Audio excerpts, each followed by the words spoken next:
What if trying harder is the reason you keep falling back into the same habit? It sounds backwards, right? But I've learned that willpower doesn't fail because we're weak. It fails because we're using it against a system that our brain has spent years building to save energy. Hello, beautiful, amazing people. It's your personal self-mastery coach, Kristen. And I know that there's a lot of great self-improvement content out there. Why listen to me? Because this didn't start with theory. It started with my life.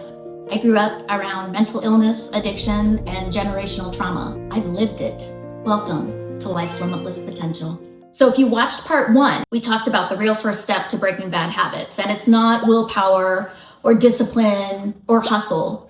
It's self-awareness. It's learning to spot the script, to examine the experience and enunciate the emotion. Basically put, just seeing that you're running on autopilot. But here's the bigger picture.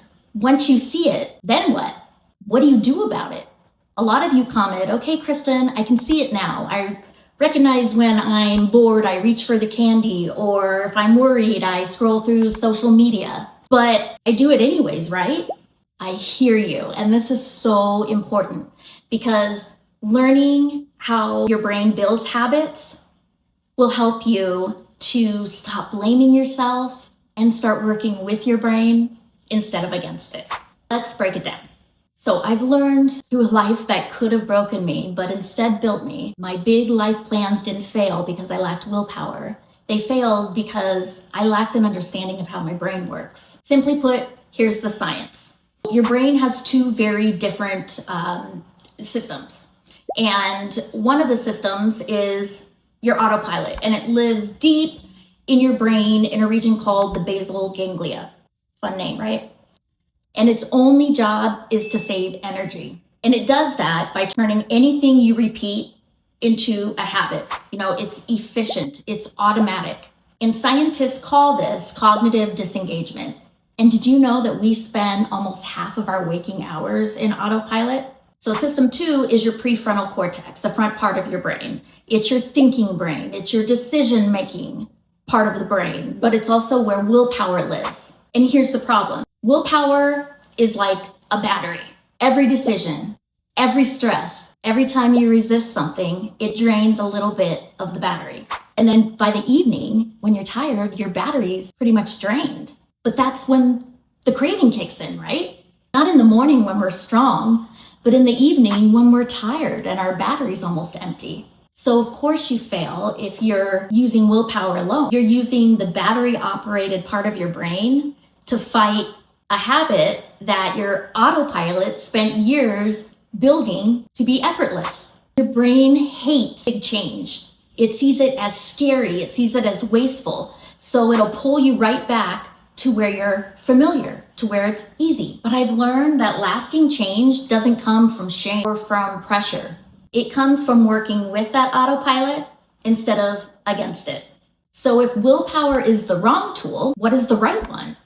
The second step isn't to try harder. It's to make the new choice easier than the old habit. Let me drink. I call it the friction flip. It's tongue twister, friction flip. And it's the opposite of willpower. Not through motivation or toxic positivity, but self-mastery. And self-mastery just means making decisions with intent as opposed to on autopilot. And there are 3 tiny moves that you can use to help do this. All right, so let's make them as practical as possible. So your brain loves easy. So you make the habit you don't want a little bit harder. So like I used to keep candy on my desk. No friction. I could just reach and grab it. So now I store the candy up in a cabinet behind the coffee.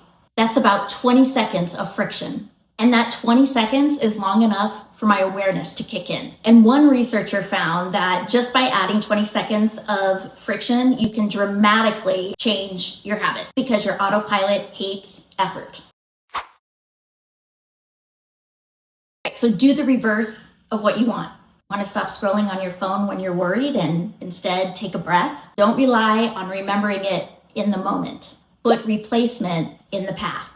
I just put a sticker on my phone that says breathe, or I keep my walking shoes by the door. So when I feel that uneasy stress that used to send me to the fridge or the candy jar, my shoes are ready to go. No decision needed, no drain of my battery. The brain doesn't like big change. It likes small, repeatable wins. Big life-changing plans don't change with one giant leap of willpower. They're built from tiny, repeatable choices that you can only make when you're aware enough to see them. So don't try to change your whole evening routine, just change the first 20 seconds. If you're still with me, thank you so much for spending time with me. This is the quiet, internal work that really changes everything. If this is helping, I'd love if you hit subscribe. This channel is all about sharing what I've learned to help you find tools to become the best version of yourself. And you can decide what resonates and apply it in your own way.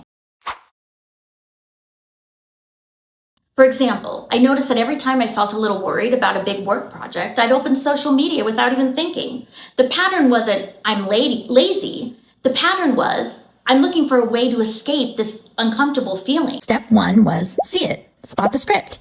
I've been triggered and I'm wanting to do what I normally do. Try to escape the uncomfortable feeling. Then I need to examine the experience. So I'm working on a work project, but wanting to open social media. And then enunciate the emotion.